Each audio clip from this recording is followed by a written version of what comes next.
I'm all amped up today. Julie's got some good energy flowing. I sure do. Real quick, I want to bring this in real quick. It's my juice, guys. It's purpley today because I put blueberries in it. I've been doing this for like 3 months now. No joke. I went, from normal 55-year-old, actually, not normal, but you know what I'm saying. I I had some aches, had some pains, and wake up and be like, something, little whatever. I can do cartwheels again.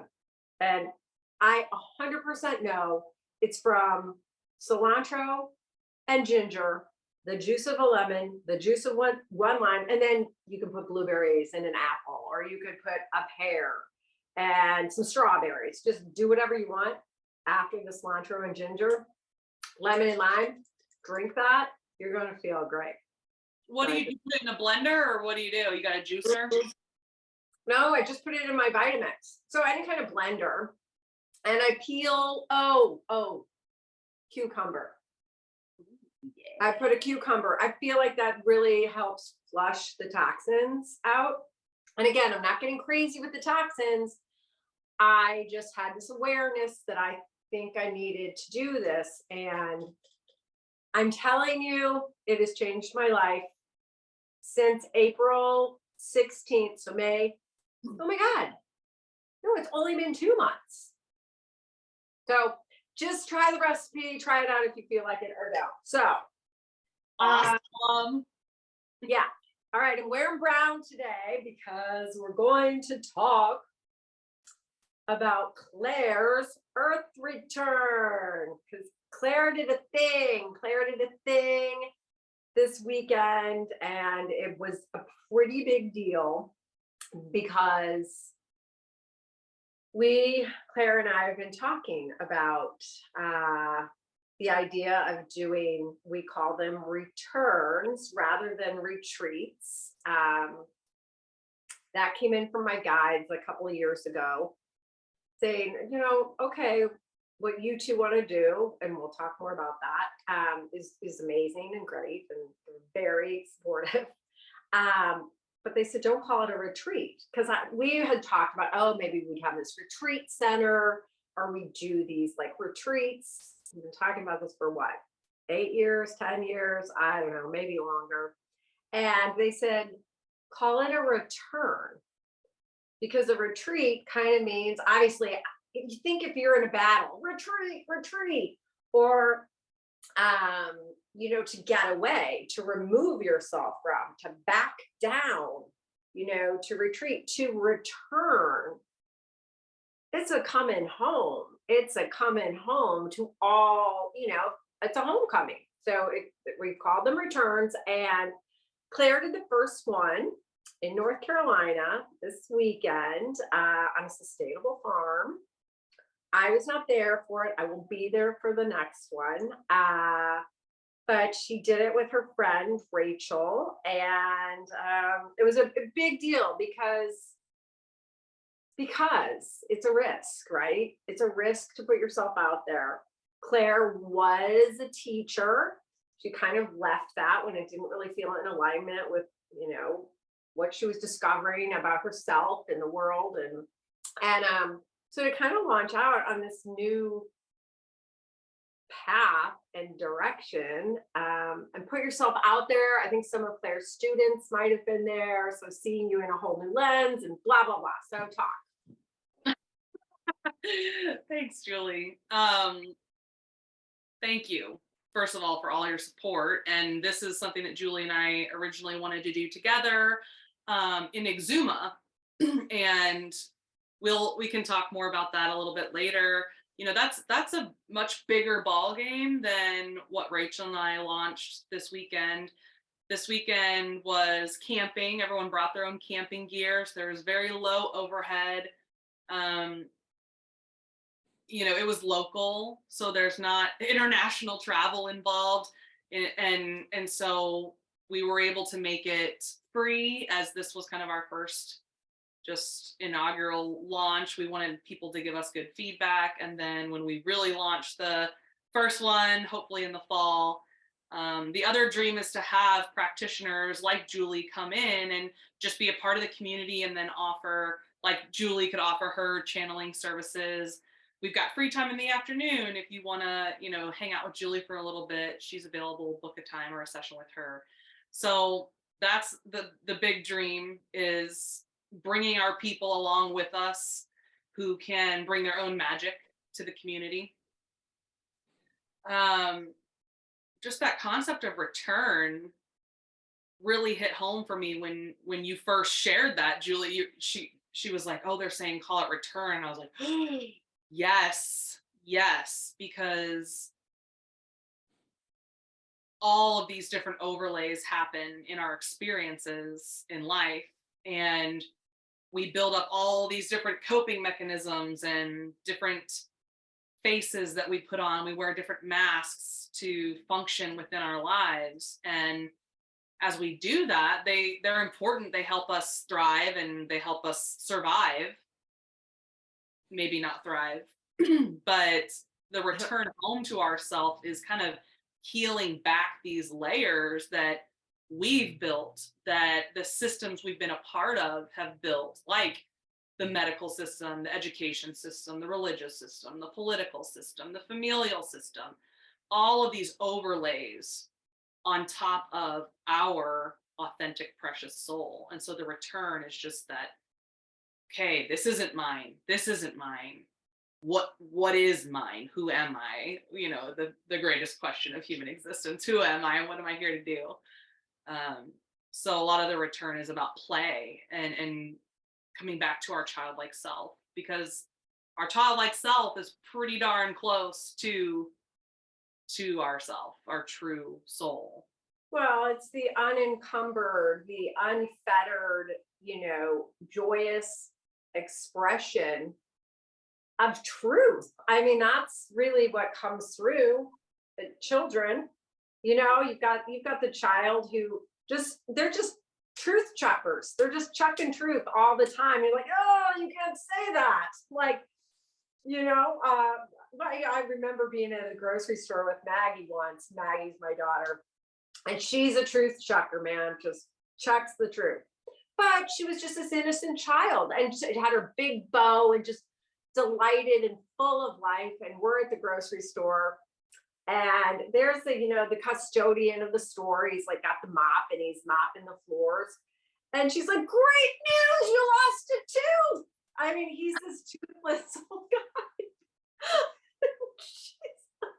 And I'm just like, oh, shh. That's just the beginning, right? Of like, you can't say that. Like, no, it's actually not great news that he lost a tooth, because he's not going to get another one.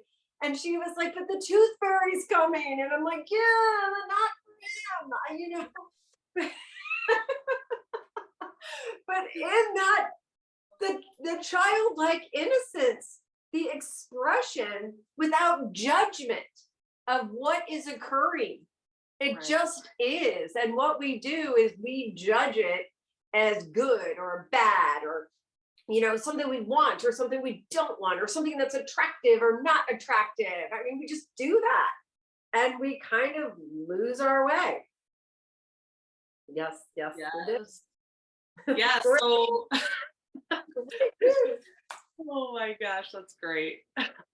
So we also talked about eventually doing the 4 elements. So Claire is more of an earth energy, so it's very befitting that is where that was launched for you in North Carolina. I'm technically a water, but I consider myself more of a fire. I mean, I know I'm fire, but so we're going to eventually do hopefully all 4. So we do water and exuma, same concepts. I mean, it'll play out differently, obviously, in the woods, in a tent with certain elements than it would, in the waters, in exuma. Then eventually, like one in the desert, with that fire energy, or even a volcano would be super cool. And then, well, air would be like mountain. So I don't know who's listening, but if any of you are listening and you think air or fire and you know someone that has a really cool place, just, I don't know. Yeah, Yep, we're putting it out there. we're putting it out there. Yeah, we're manifesting big. Okay, so tell me, how many people did you have? Like, who came? I want to know that. And then, yeah, let's start with that. Who came? Okay, so we had about 15 who registered, and then, last minute cancellations. We ended up with about 12, and age group was from 18 years old to 55, I believe. Um, and for Rachel and I, just trusting that the exact group that was supposed to be there was going to show up, and this being our first group, they were super special. And um, you know, as we're creating this space, we're thinking, okay, how can we work with the elements and create a space?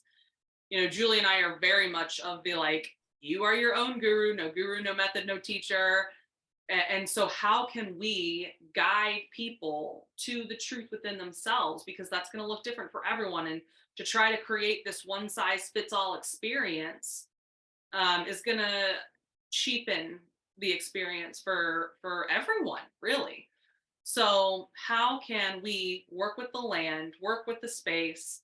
And so we came back to wildness. And especially, I think, for women, there's a lot of taming that goes on of our wild appetites, of our expression, our desire, our pleasure. Our And hair. I mean, for crying out loud. Let's just start with like some crazy eyebrows. I don't know what y'all got going on, behind your zipper, but I don't know. But I know there's a lot of taming of the wild that, is not even just considered. It's kind of course, need to take care of that. That's a little unruly, that's unruly and whatever. So yes. well, I think about my friend grows her armpit hair, and she and I were having this conversation of like, she ended up shaving her armpits because she's a nanny, and she was like, I know that I'm going to go to this pool with these kids all summer, and I'm going to be judged for my armpit hair. And she's like, I just felt like I wasn't in a place where I wanted to deal with that. But she was mad that she felt like she had to do that. And I understand, so I think we talked a lot about how we're balancing, how do we let ourselves be free and express and pursue what we want to be, but also live within a society. Well, and that begs a whole nother question, right? Like, what is driving my desire to do something? So my desire to grow out my armpit hairs, is it a way that I want to say to the system, I can be free? I want to, or do I just like really fucking love long armpit hair? I don't know. But I mean, asking yourself, why am I doing this? Am I attached to being seen? Am I attached to making a point? And so there's not a right or wrong, but kind of knowing, why am I doing this? Am I doing this because, am I shaving it because people will judge me? Or, so really, I think it's important. And I think when we're young, a lot of what we're doing is because of what other people will think. Like, that's the norm. Yeah. But returning to that wild side of us with, as I know, you worked with someone at one point with your wise is what his show's called this. And I've never watched his show. So, but it is, what are my whys? And be wise about it. Why am I doing these things? Or, taming my hair or taming my eyebrows. Maybe I'm taming my eyebrows because I actually just think I look better. That's why. Not to like, I look in the mirror and I'm like, oh, that looks really nice. It's pleasing to me, Exactly. rather than to others. So, okay. So you're getting wild in the woods. We're getting wild, and a big piece of that. 12 people, 18 to 55. So we got a pretty big range. Big range. Yeah. We're not we're not controlling the experience, but we are creating a container in which people can kind of tap into maybe some stuff they haven't tapped into in a while. So paint the picture. So they all arrive and Yeah, and we did have a wide range of people who were experienced with camping and who weren't. And we, in our feedback, Rachel and I are really trying to figure out how to make a camping experience more accessible for those who maybe don't have all the equipment. So that's something we're working out. But we help everyone get set up. We help everyone get their equipment and all that. And then we kicked off with a kind of an opening fire ceremony. And part of Rachel's business is using the alchemy of cooking as almost a ritual. And she's an amazing cook. And so she made this delicious dinner for everyone and decorated. We had one long table. We all had dinner together, and a big piece of creating these spaces is allowing the group to meld together. That's a number one resource, in my opinion, from these experiences.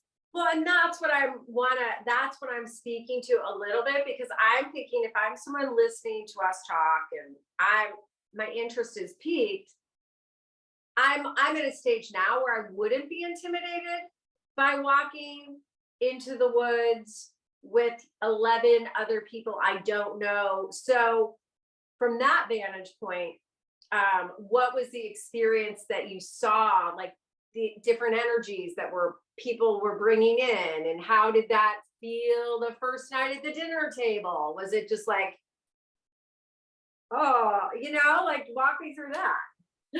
Yeah, there was a lot of just kind of, everyone was very friendly. There was a lot of just basic conversation about like, oh, where are you from? What do you do? You're trying to gauge kind of the demographic of who are these people. There. Right, exactly. Yeah.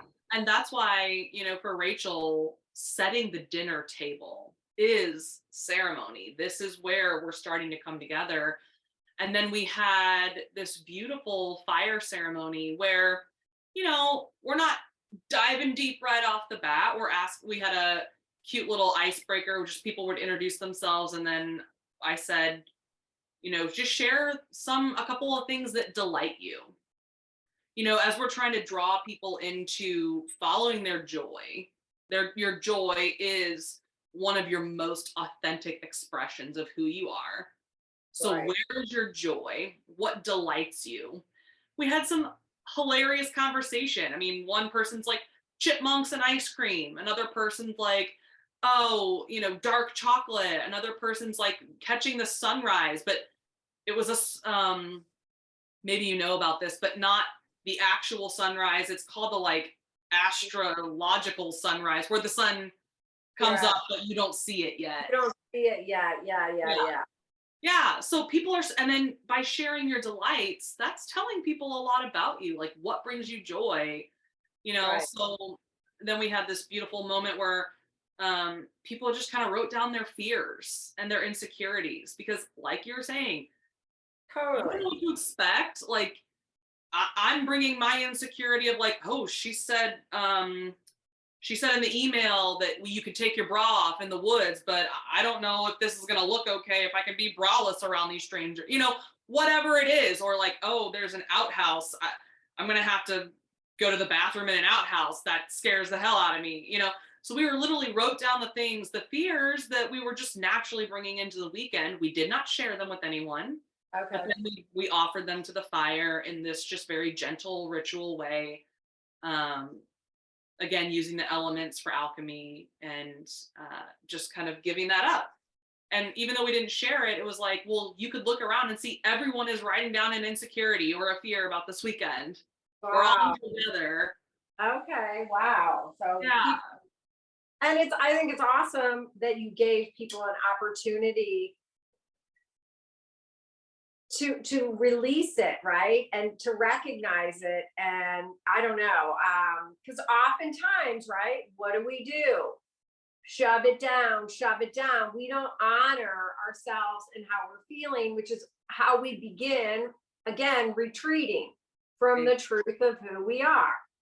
Because there's nowhere to go with it. Like, what am I going to do? I'm going to shove it down. So that is awesome.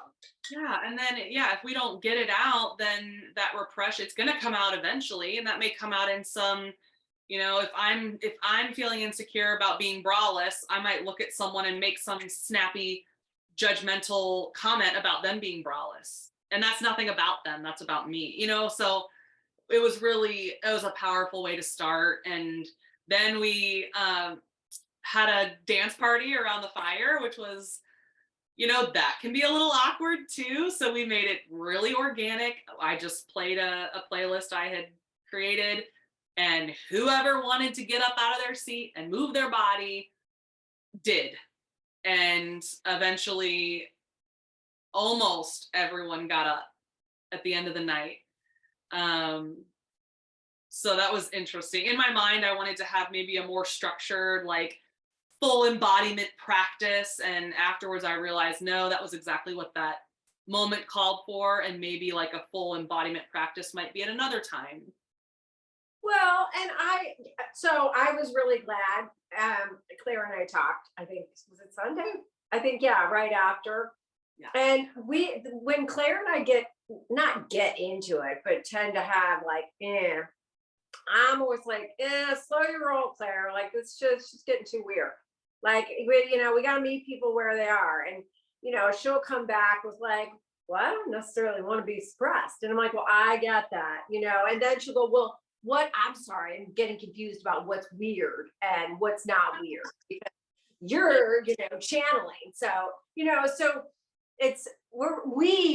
the two of us are finding that balance. And so when you said that, like, you wanted to do a more fuller embodiment, but you like felt like, no, maybe not this time. I was like, yay, just because, not that they're not both beautiful and awesome, but I think what Claire and I are recognizing, there's a lot of people out in the world now doing retreats, speaking the language, the people that are tuned in to, the ascension, the awakening, there's all the same language, and there's, breath work, and we have our juice, we have our special juice, we're all kind of doing the things. And so I think it becomes like this, a little bit of a club that's intimidating.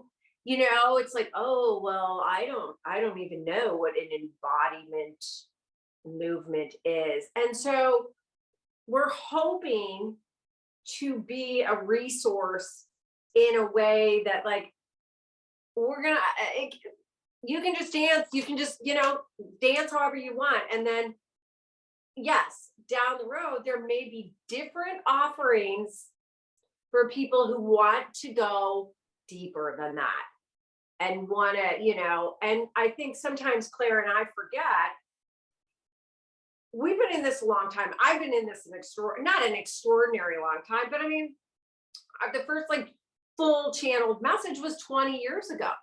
I mean, that was 20 years ago. So, and then Claire, so we've had these conversations for so long, we forget sometimes that an embodiment or a breathwork thing could be really intimidating for people. And so I am like, yay, yay, yay, that you kind of didn't lead with that. Because I just know for myself, when I'm new to something and I've never experienced it, and I already showed up in the woods, and I'm already meeting a whole bunch of new people, and we're going to dance, which, let's face it, even at a wedding, sometimes, people are like, I don't know.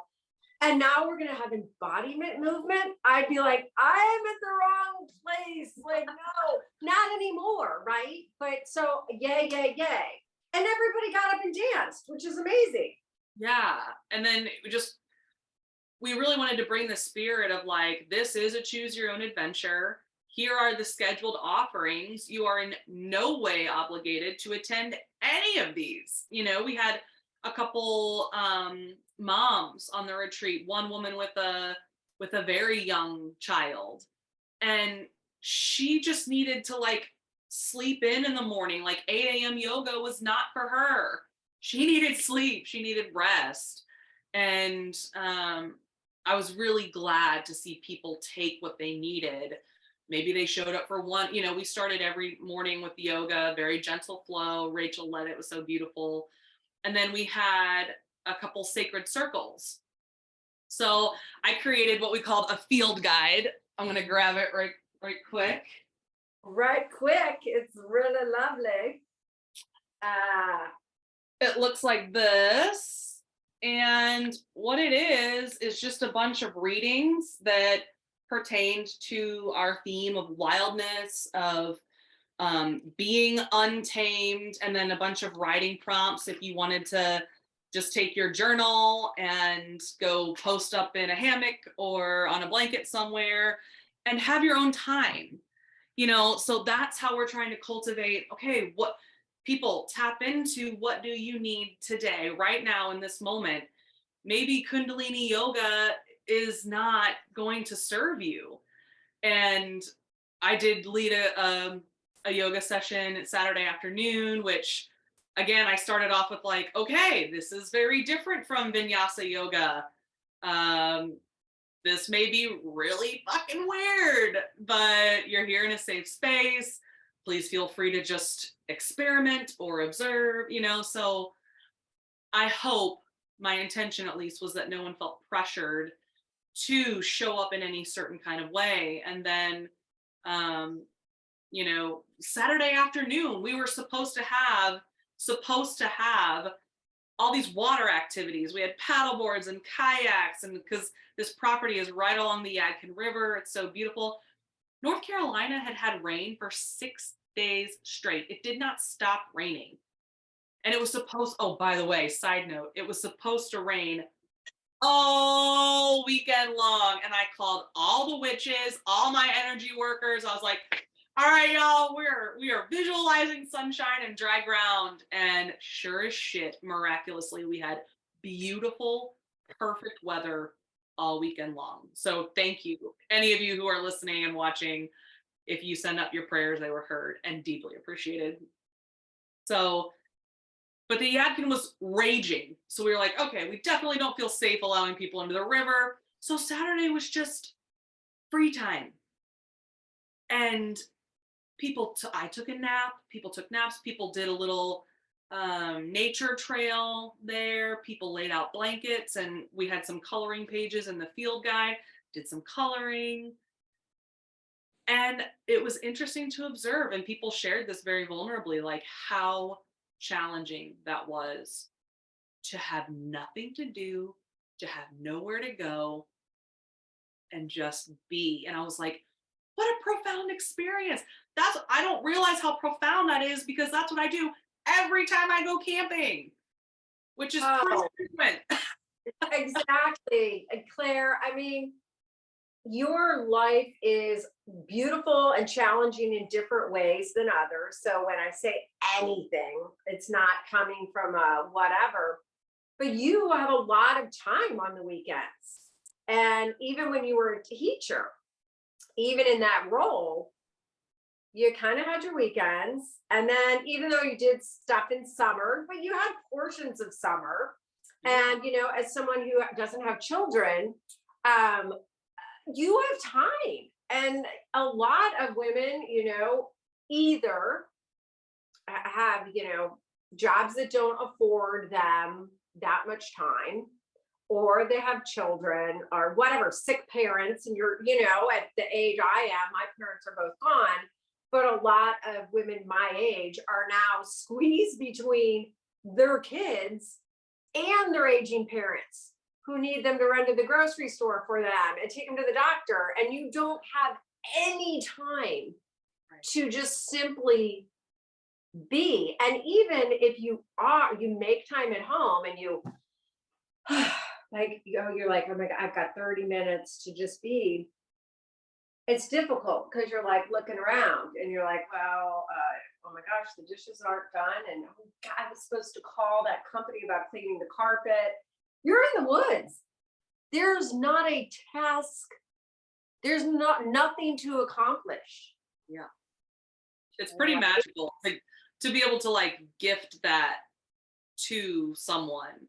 And I don't think I realized how profound that would be as part of the experience. So the fact that we didn't have water activities, which I was worried about, I was like, shit, everything we have planned for the entirety of Saturday afternoon is now not happening. And it was like, well, okay. It was perfect, right? It was It perfect. was. It really was. So we made pizzas that night, had another great fire and little dance time. And then Sunday we had a lovely closing ceremony where we all created a poem together.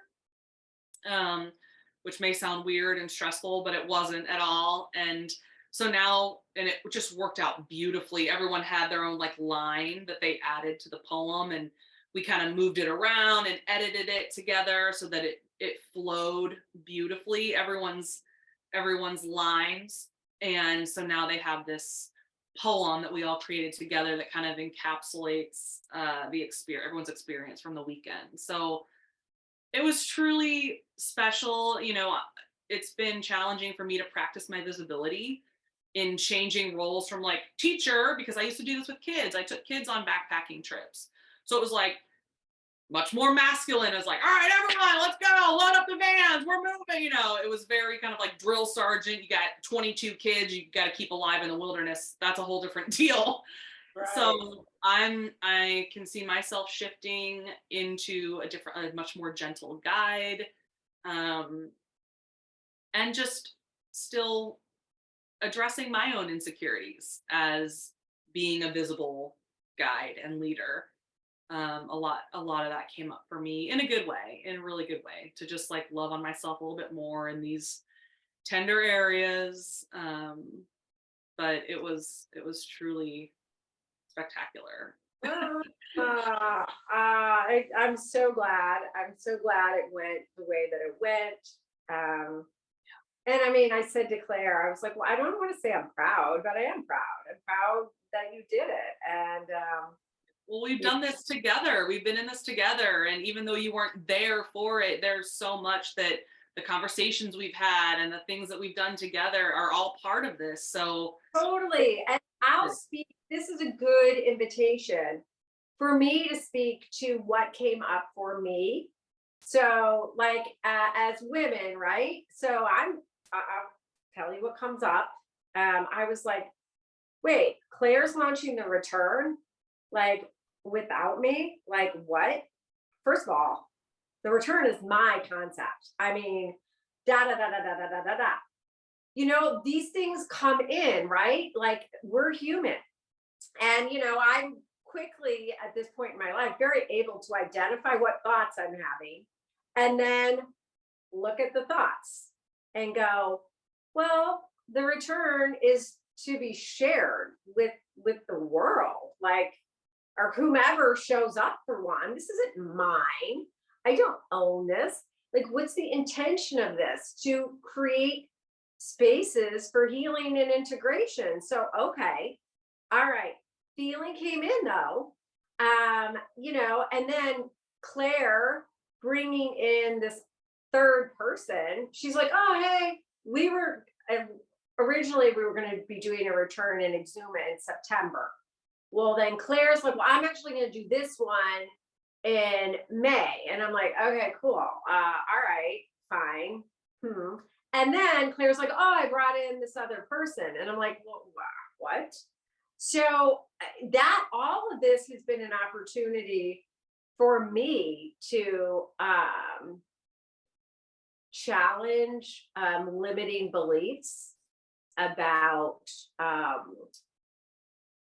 ownership,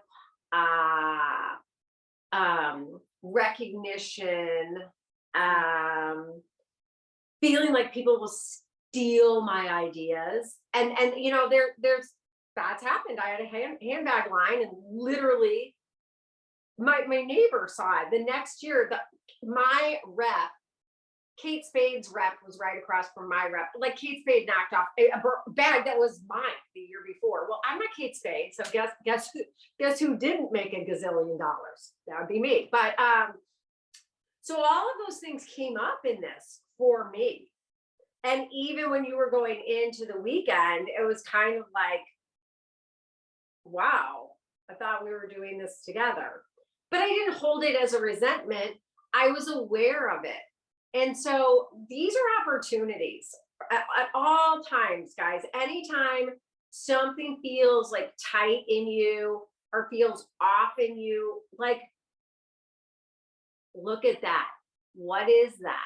What is it about? And, Claire and I are fortunate enough that we have a relationship that can not withstand the conversations, but really, I mean, we can have different thoughts about things and work through those things. So I just wanted to share that. That was my experience, like about it on a different way, but it speaks to how we're able to return to our center and be vulnerable, be, authentic and honest, and decide, what of this do I want to keep? And what of this do I want to let go of? And when we think about the conditioning and the programs and all that in life that's happened to us, hopefully on these returns, there's time to reflect on, what of this do I want to keep? And what of this maybe am I ready to let go of? Mhm. Thank you for sharing that. And you and I felt like we had some good conversations around that. And I hope you felt seen and heard. Totally. I did. Yeah, I did. And it's all perfect. The way it played out, it's all perfect Yeah. because that's what it was. And there was no way, like the Exuma return, we weren't going to be ready to do that in September. It was starting to feel like a lot of pressure around that. And I, for myself, didn't want to create something from a place of pressure in Exuma. So it wasn't pressure for Claire. It was a different way that came together. So Right. all that, yes, of course, I felt heard and seen. So thank you for that. Yeah. Yeah. And I think that brings up a lot, Rachel and I had planned to do it in May, and then some things came up, and then we had to push the date back to this past weekend in June.